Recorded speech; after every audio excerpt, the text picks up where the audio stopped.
आज की कैबिनेट में 21 एजेंडे वो रखे गए, जिसमें 19 मंजूर किए गए। कैबिनेट की बैठक में ये भी निर्णय किया गया कि विधानसभा का शीतकालीन सत्र 18 दिसंबर से शुरू करने की सहमति बनी है।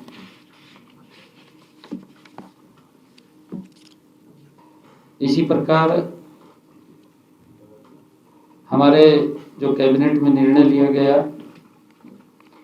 6 जिलों के गांव की तहसील बदली गई है, क्योंकि लोगों की बड़ी मांग आ रही थी और उस मांग के अनुसार लोग लगातार ये मांग कर रहे थे कि हमें नज़दीक ये स्थान पड़ता है।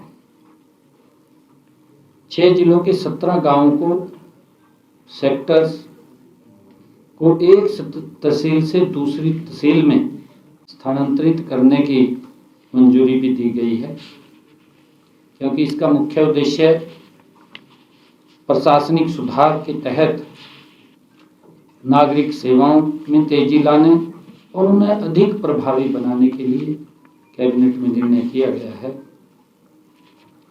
मैं बताना चाहूँगा कि इस बारे में लोगों और जनप्रतिनिधियों की ओर से सरकार के पास लगातार मांग आ रही थी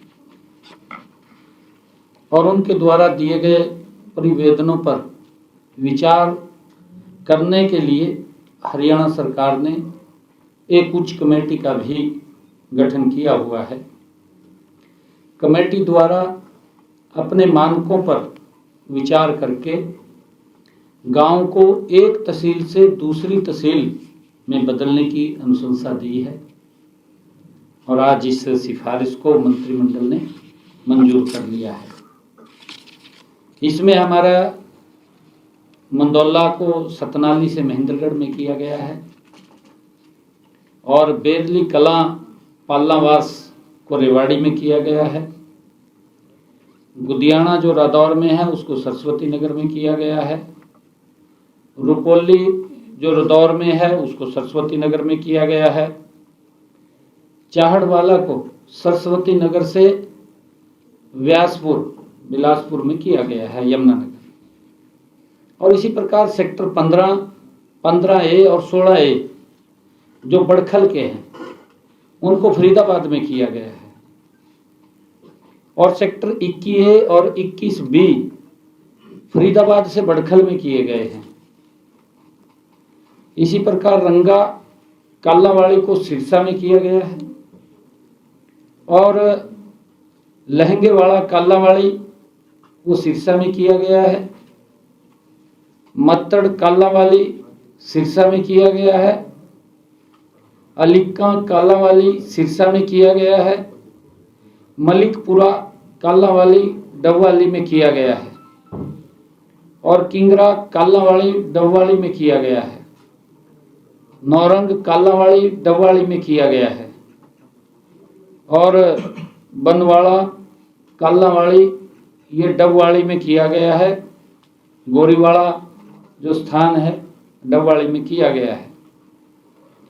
मिठड़ी जो कालावाड़ी में पड़ता था उसको डबवाली में किया गया है। बिलोचपुर जो मातनहेल में था उसे जज्जर में किया गया है। बिंडावास जो मातनहेल में था उसे भी जज्जर में किया गया है और शाहजहाँपुर मातनहेल में था उसको भी जज्जर में किया गया है। और इसी प्रकार जो हमारी टूरिस्ट गाड़ियों की जो चलने वाली हैं उन गाड़ियों की अवधि तय करने के लिए प्रस्ताव को भी मंजूरी दी गई है। ऑल इंडिया टूरिस्ट परमिट जो पहले 8-9 साल होती थी, अब NCR क्षेत्र में पेट्रोल या CNG से चलने वाली गाड़ियों के लिए अधिकतम 12 साल तय की गई है और डीजल गाड़ियों के लिए अधिकतम अवधि 10 वर्ष तय की गई है। और इसी प्रकार नॉन एनसीआर क्षेत्र में पेट्रोल, सीएनजी और डीजल गाड़ियों सभी के लिए 12 साल तय की गई है।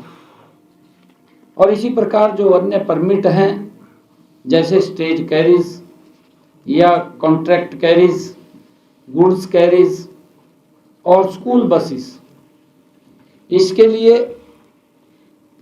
पेट्रोल, सीएनजी, इलेक्ट्रिक या दूसरे ईंधन पर चलने वाली गाड़ियों के लिए अधिकतम अवधि 15 साल तय की गई है। क्योंकि ये पहले अमेंडमेंट आया था, ये इसको एज इट इज रखा है, इसमें चेंज नहीं किया। और इसी प्रकार डीजल गाड़ियों के लिए अधिकतम अवधि 10 वर्ष वो तय की गई है।